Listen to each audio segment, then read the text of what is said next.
이 시간은 하나님 말씀 봉독하는 시간입니다. 하나님 말씀은 요한복음 4장 13절에서 14절 2절 말씀입니다.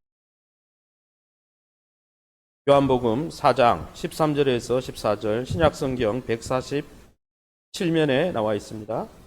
저와 여러분이 한 절씩 교독하겠습니다.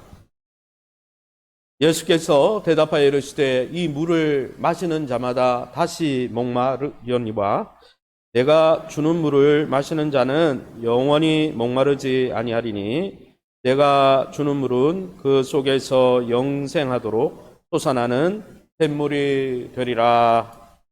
아멘. 자기를 축복하겠습니다. 하나님이 나를 사랑하신 그 사랑으로 나도 나를 사랑하기로 결정합니다. 하나님이 나를 용서하신 그 용서로 나도 나를 용서하기로 결정합니다. 할렐루야. 예. 오늘은 외로움 속에 만나주신다. 한번 따라합시다. 만나면 변화됩니다. 지난주에는 고통 가운데 만나주신다 였고, 이번 주는 외로움 중에 만나주신다 입니다. 우리 안에는 모든 사람들에게 채워지지 않는 아주 깊은 외로움이 있습니다. 우리가 지면을 통해서 유명한 가수나 배우들이 자살했다는 소식을 종종 듣게 되죠. 그들을 자살로 몰고 간 그들 내면에 있는 깊은 외로움과 슬픔에 대해서 어떤 외로움 때문에 죽게 되었을까 생각하게 되는 것이죠. 그 유명한 배우들의 자살을 통해서 우리 안에 꼭꼭 감추어져 있는 외로움에 대해서 우리는 생각하게 된다는 것입니다. 이처럼 목말라 하는 인생이 이 세상에는 너무나 많다는 것이죠. 하지만 이렇게 영적으로 목말라하고 영적으로 외로운데 죽기 직전인데도 이 영적 목마름을 모르고 살 때가 많다는 것입니다. 영혼의 목마름은 뒤로 한 채 육체의 배고픔과 육체의 목마름을 해결하는 것이 우리 인생의 목적이나 관심사로 전락할 때가 많이 있습니다. 하지만 대다수 사람들이 겉으로는 멀쩡해 보이지만은, 겉으로는 많은 것을 갖고 있어서 멀쩡해 보이지만은 그 인생의 내면을 들어보면 이런저런 목마름과 외로움을 품고 산다는 거예요. 마지못해서 살아가는 사람도 많이 있습니다. 체념하며 어쩔 수 없어서 살아가는 사람도 부지기수입니다. 21세기를 살아가는 우리도 외적으로는 부자고 모든 것이 부족함이 없다고 자부하면서도 영적으로 공고하고 가련한 상태를 알지 못했던 라오디게아 성도들처럼 어쩌면 깊은 내면의 외로움과 또 가련함이 있음에도 불구하고 그냥 외적으로 잘 돼 있으니까 괜찮다 이렇게 생각하는지도 모르겠습니다. 오늘 성경에 보면 그런 외로움에 쩌든 여인이 한 명 등장하고 있다는 것이죠. 요한복음 4장 5절에서 7절 말씀입니다. 우리 같이 한번 읽어보겠습니다. 사마리아에 있는 수가라 하는 동네에 이르시니 예수께서 길 가시다가 피곤하여 우물 곁에 그대로 앉으시니 때가 6쯤 되었더라. 사마리아 여자 한 사람이 물을 기들어 왔음에. 아멘. 이 사마리아 수가성 여인, 이 외로움에 찌든 이 여인을 예수님이 오늘 만나러 나오신다는 것이죠. 이 수가성 여인의 이야기를 통해서 우리는 내면의 깊은 외로움, 채워지지 않는 외로움을 갖고 있는 우리가 어떻게 하나님을 만날 수 있는지, 어떻게 예수님을 만날 수 있는지를 알 수 있는 것입니다. 그러면 목마르고 깊은 외로움으로 정말 외로움에 가득한 우리의 인생이 어떻게 하면 예수님을 만나 참 만족과 기쁨을 얻을 수 있습니까? 먼저 이 본문을 통해서 알 수 있는 것 하나는, 인생의 깊은 외로움은, 한번 따라합시다. 인생의 깊은 외로움은 우리의 방법으로는 채워지지 않습니다. 오늘 본문의 이 15절에 18절 말씀을 우리 함께 읽어보겠습니다. 주여 그런 물을 내게 주사 목마르지도 않고 또 여기 물 기르러 오지도 않게 하옵소서. 가서 내 남편을 불러오라. 나는 남편이 없나이다. 내가 남편이 없다 하는 말이 옳도다. 아멘. 오늘 이 본문에 보면 예수님께서 인생의 깊은 목마름을 드러내고 있습니다. 물을 달라고 하는 이 여인에게 대뜸 남편 불러오라고 하고 있습니다. 여인의 깊은 어두움과 목마름을 보시고 남편을 불러오라는 거예요. 왜 이런 대뜸 엉뚱한 주문을 하고 있습니까? 바로 이 여인의 문제의 핵심을 직면하게 해주기 위해서입니다. 상담을 배우고 또 상담 인상을 받으면 처음에 상담해주는 사람들이 다 좋게 이야기해 줍니다. 좋게. 왜? 그 사람을 세워줘야 되니까. 그러나 근본적인 문제를 이야기할 때는 그 문제를 직면시킵니다. 어떤 사람들은 그 문제를 직면시키면 그걸 받아들이는 사람은 변화가 나타나요. 회복이 돼요. 그러나 그 문제를 직면했는데 나는 안 그렇다고. 선생님이 나를 잘못 봤다고. 이렇게 하면 그 문제를 돌아가게 되면요. 그때부터 문제가 해결이 안 되는 것이죠. 예수님도 오늘 이 본문에 보면 이 사마리아 여인의 그 깊은 목마름에 대해서 왜 목말라 있는지 그 문제의 핵심을 직면하기 위해서 그 남편을 이야기하고 있습니다. 사실 이 본문을 읽어보면 사마리아 여인은 우리와 굉장히 거리가 있는 사람 같아요. 목사님, 저는 그렇게 남편을 5, 6 두고 그렇게 살아본 적도 없고 그렇게 자기처럼 살아본 적도 없어요. 저와는 모습이 다릅니다. 그러나 여러분, 이 본문을 자세히 깊게 살펴보면 이 여인의 모습과 우리의 모습이 너무 닮아 있다는 거예요. 이 여인은 오늘 본문을 읽어보면 아무도 나오지 않는 제6시의 우물가에 나와 있었습니다. 그도 그럴 것이 다른 사람을 마주치고 싶지 않았어요. 동네에서 남편을 쉽게 바꾸는 여인이라고 알려져 있었기 때문이에요.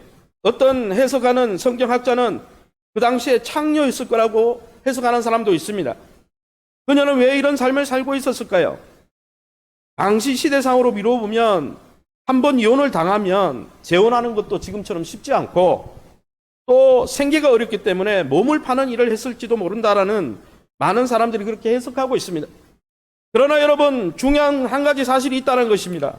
이 여인은 그런 인생을 살면서도 몹시 외로웠다는 것이죠. 끊임없이 누군가에게 사랑받길 원했다는 것입니다. 남자를 6번이나 갈아치웠지만은 그의 깊은 외로움은 채워지지 않았다는 거예요. 숨겨진 외로움이 깊이 있었다는 것입니다. 이처럼 여러분, 우리가 살아가는 인생 누구나 사랑받길 원한다는 것입니다. 원했던 사랑을 받지 못하면 어떻게 됩니까? 외로움에 빠져들게 되어 있다는 것이죠.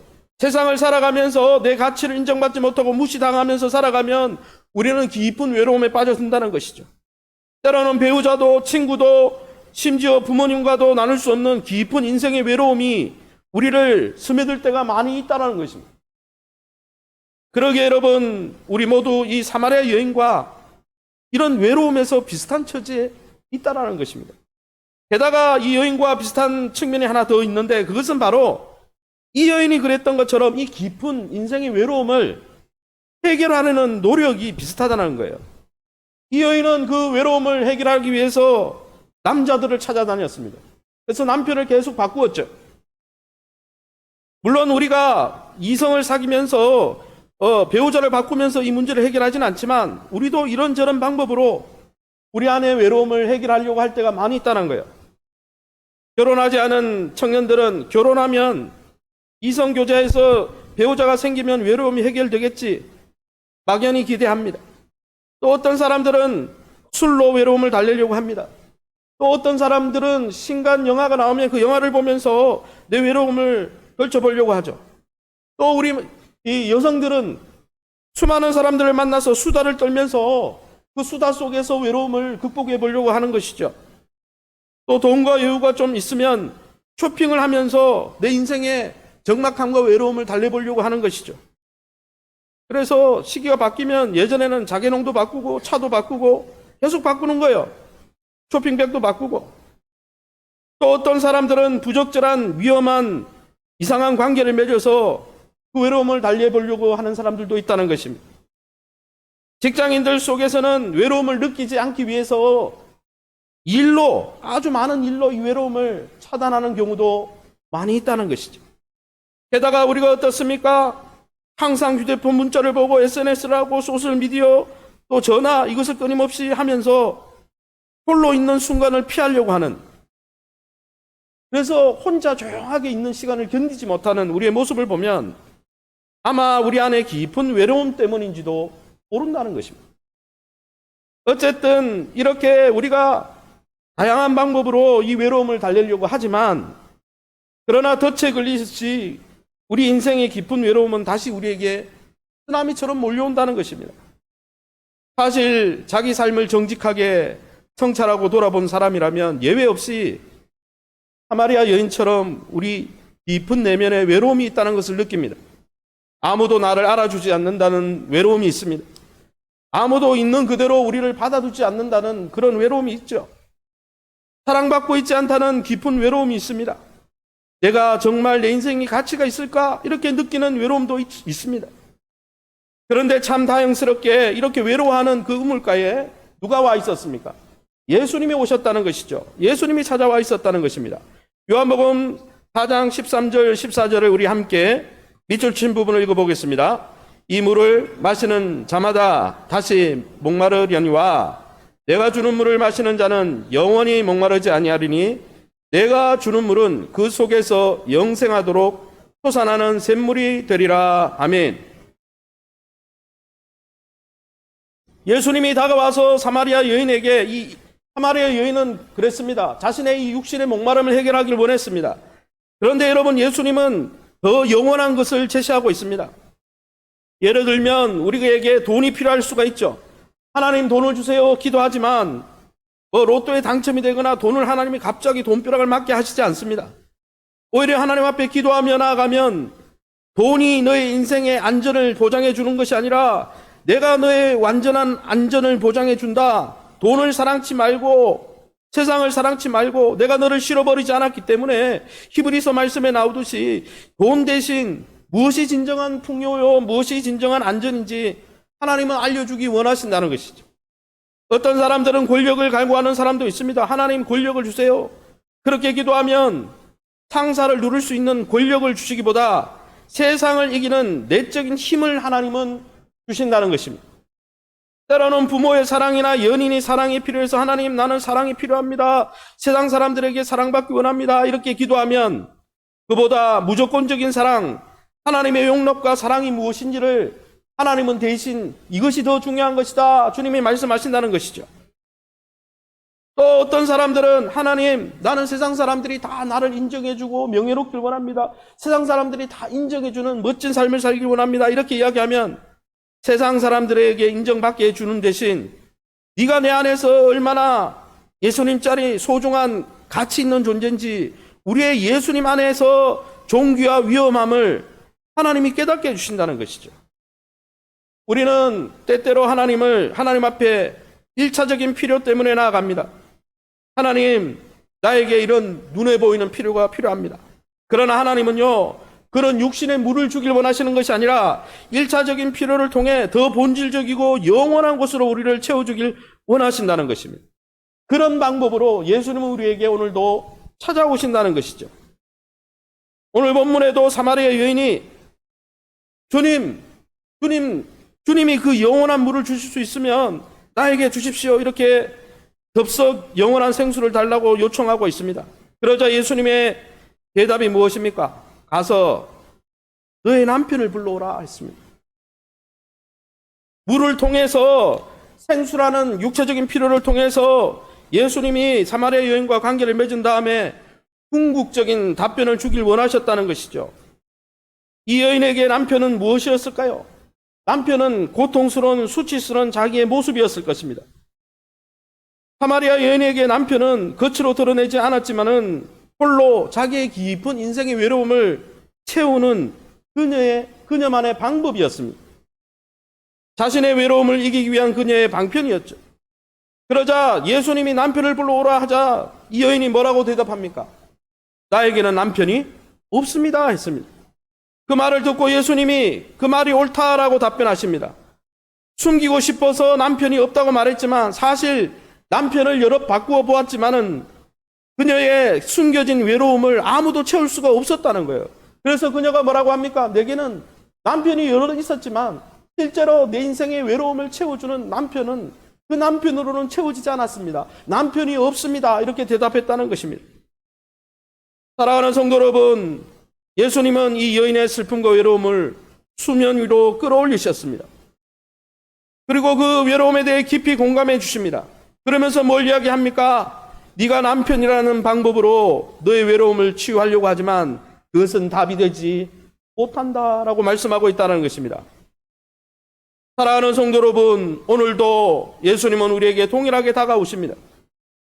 우리는 때로 어떤 필요 때문에 하나님을 찾아갑니다. 그렇게밖에 하나님을 찾을 수가 없는 것이죠. 하나님, 내 안에 채워지지 않는 부분이 있습니다. 내 안에 채워지지 않는 부분이 있어요. 나에게 이런 부분이 안 채워지는데 정말 하나님이 계실까? 그렇게 하나님 찾아가는 것이죠. 하나님은 그런 고통과 어려움에 대해서 섬세하게 사마리아 여인처럼 받아주십니다. 그러나 우리에게 우리의 육신의 문제, 우리의 일차적인 문제를 받아주실 뿐 아니라 우리에게 전공법을 쓴다는 것이죠. 가서 너의 남편을 불러오라. 다른 말로 하면 무엇입니까? 외로움을 이기려고 네가 쓰는 방법이 무엇이냐? 그것이 너의 인생의 외로움을 해결해 주더냐? 그렇게 계속 살아가는 것이 좋으냐? 너의 인생을 반추해 보아라 말씀하시는 것이죠. 외로움을 달래려고 사용했던 것이 우리를 정말 만족시키고 있는지 똑바로 정직하게 직면해 보아라 말씀하시는 것이죠. 주님이 남편을 불러오라는 말씀은 때로는 우리에게 그래 이생교제를 하니까, 그런 결혼생활을 하니까 내 외로움이 사라지더냐?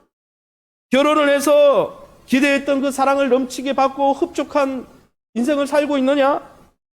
아이 낳고 아이에게 집중했는데 그렇게 아이에게 집중하니까 행복하더냐? 성공해서 돈 벌고 술 마시고 영화 보고 쇼핑한다고 너의 안에 있는 인생의 깊은 외로움이 사라지더냐? 그렇게 묻는 것이죠. 사랑하는 성도 여러분, 외로울 때, 사는 게 재미없을 때 저와 여러분은 무엇을 찾고 있습니까? 주님은 오늘 말씀하십니다.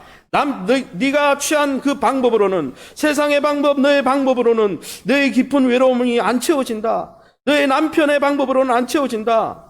네가 움켜쥐려고 하는 그 돈으로는 너의 안전을 보장할 수가 없다. 세상의 성공으로는 너를 행복하게 할 수 없다. 네가 생각하는 이성교제와 결혼을 통해서 너의 외로움을 제거할 수가 없다. 네가 정말 공들여 키우고 있는 자녀도 네가 원하는 대로 자라지도 않을 뿐 아니라 그들을 통해 너는 너의 인생을 보상받을 수도 없다라고 말씀하시는 것이죠. 사랑하는 성도 여러분, 주님은 우리가 있는 그대로 우리의 외로움에 대해서 직면하길 원하신다는 거예요. 위장하고 포장하고 그럴싸하게 잘 살아가는 양, 정말 포장한 그 모습이 아니라 외로움과 인생의 깊은 절망으로 말미암아 고민하고 애쓰고 살아가는 그 모습을 하나님 앞에 들고 나오길 원하신다는 거예요. 그래서 주님이 물을 요구하는 그 여인에게 내 남편이라는 깊은 너의 현실을 직면하라고 말씀하시는 것이죠.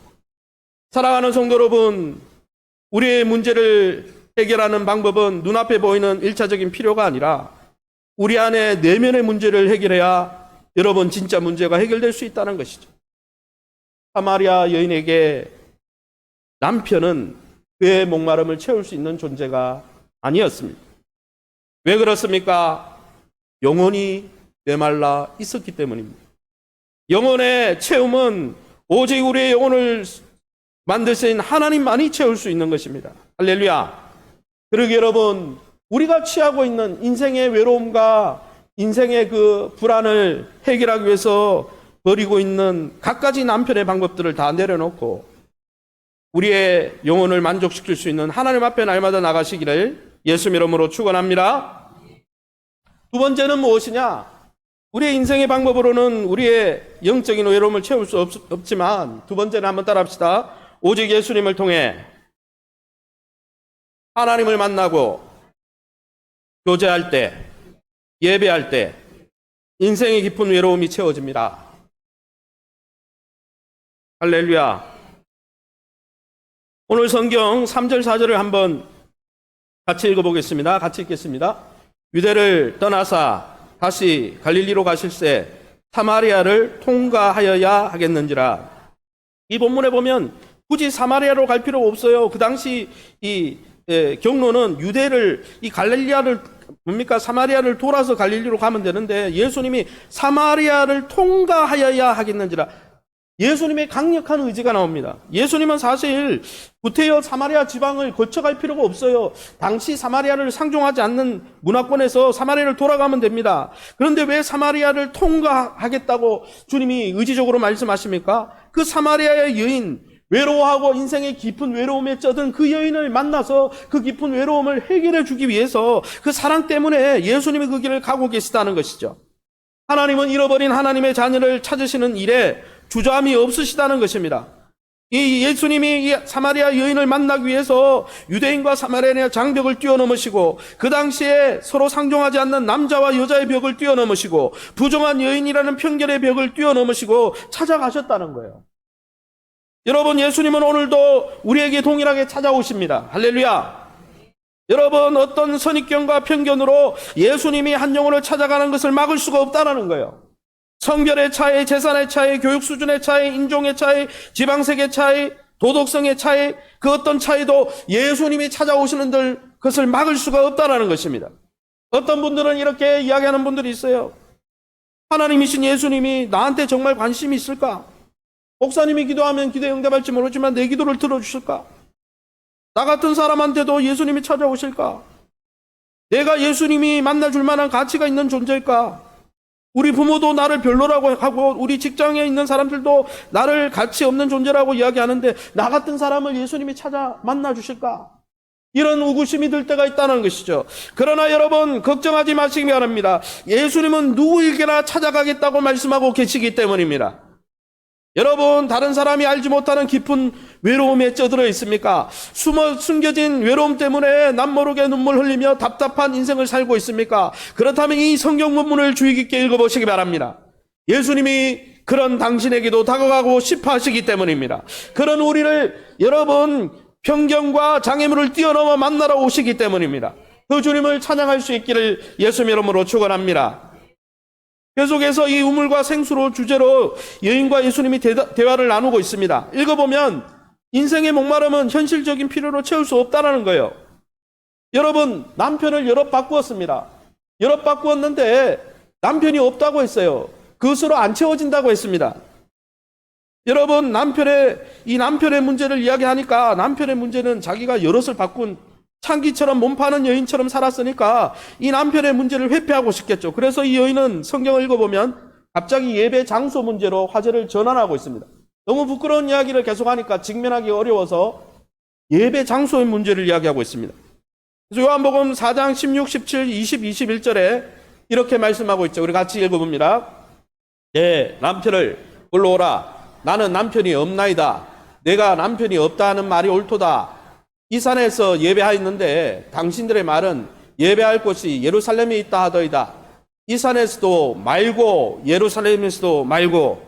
여러분, 이 남편의 문제를 계속 추궁하니까 이 여인이 그 문제를 회피하고 싶어서 갑자기 예배 장소로 화두를 옮겼어요. 그런데 예수님 뭐라고 얘기합니까? 남편을 바꾸어서 너의 인생의 외로움이 해결되는 게 아니야. 예배 장소를 바꾼다고 너의 인생의 문제가 해결되는 게 아니야. 그런 눈앞에 보이는 환경을 바꾸어서 너 인생의 깊은 외로움이 해결되는 게 아니란 말이야. 그렇게 말씀하고 있다는 것이죠. 여러분, 남편으로는 인생의 근원적인 문제를 해결할 수 없다고 우리를 정말 인생의 깊은 그 외로움에 대해서 직면하게 해주시더니 예수님이 근원적인 해법을 내밀고 있습니다. 그것이 무엇입니까? 요한복음 4장 21절에서 24절입니다. 우리 함께 읽어보겠습니다. 예배할 때가 이르리라. 우리는 아는 것을 예배하노니 영과 진리로 예배할 때가 오나니 아버지께서는 자기를 이렇게 예배하는 자를 찾으시느니라. 예배하는 자가 영과 진리로 예배할지니라. 아멘. 이 본문이 이 예배하게 관련된, 예배는 신령과 진정으로 드려야 되고 이렇게 드려야 되고, 이 예배하기 본문이, 예배에 관한 본문이 어디에 등장하고 있습니까? 인생의 깊은 외로움으로 남편으로 인해서 문제가 해결되지 않고 육신의 생수를 기르와도 해결되지 않는 그녀가 영원히 인생의 기갈함과 외로움을 해결할 수 있는 영원한 생수를 달라고 말하다가 그 생수가 무엇이냐? 하나님과의 만난 예배다. 주님이 말씀하신다는 것이죠. 사랑하는 성도 여러분, 우리의 인생의 외로움을 해결할 수 있는 것은 바로 하나님을 만나는 일입니다. 여러분, 예배가 무엇입니까? 하나님과 인간이 인격적인 관계를 맺고 하나님을 만나는 것입니다. 외로워하는 그 외로움의 현장에서 하나님을 만나러 나가는 것이 예배입니다. 여러분, 우리 인생의 목마름과 외로움은 근본적으로 해결하려면 하나님과의 관계를 맺고 하나님과의 교제 안으로 들어가야 하는 것이죠. 우리 거대한 우주에는 두 인격이 있다고 합니다. 한 인격은 하나님을 갈망해서 하나님 내 인생의 깊은 외로움과 불안을 해결해 달라고 하나님을 찾는 사람들이 한 부류요. 두 번째 부류는 하나님을 그릇처럼 신령과 진정으로 자신의 외로움과 인생의 불안함을 들고 하나님을 만나고자 하는 그 인간들을 찾아오시는 하나님이 두 번째 인격이라는 것이죠. 여러분, 이 두 인격, 하나님을 간절히 찾아서 인생의 외로움을 해결하려고 하는 그 사람들과 또 그들을 만나주고자 하는 하나님이, 여러분, 하나님이 두 인격이 만나기 전까지는 우리 인생의 외로움도 불안함도 사라질 수가 없다라는 것입니다. 사랑하는 성도 여러분, 예배는 하나님을 찾는 인간과 그 인간을 찾는 하나님이 만나는 것입니다. 그 관계 안에 들어갈 때 우리의 외로움이 채워진다는 것이죠. 우리의 불안함이 채워진다는 것입니다. 사랑하는 성도 여러분, 그때 그 하나님을 만날 때만이 우리의 근원적인 외로움도 갈망도 채워지고 회복되는 것입니다. 이게 예배의 본질이라는 것이죠. 예배는 하나님을 갈망해서 하나님, 내 인생을 살아보니까 여성이나 남성이나 결혼이나 자녀 양육이나 세상의 성공으로 내 인생이 채워지지 않아요.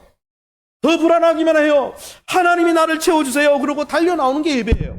할렐루야. 몸만 와 있다고 예배를 드리는 게 아니에요. 그런 마음으로 하나님을 찾을 때 예배가 시작되는 것이죠. 이런 이야기를 듣던 이 여인은 대화를 나누다 말고 갑자기 도망갑니다. 이 주제를 피하려고 합니다. 그러고 뭐라고 하냐면 25절에 예수님이 그리스도가 오면 그 예배는 다 회복될 겁니다.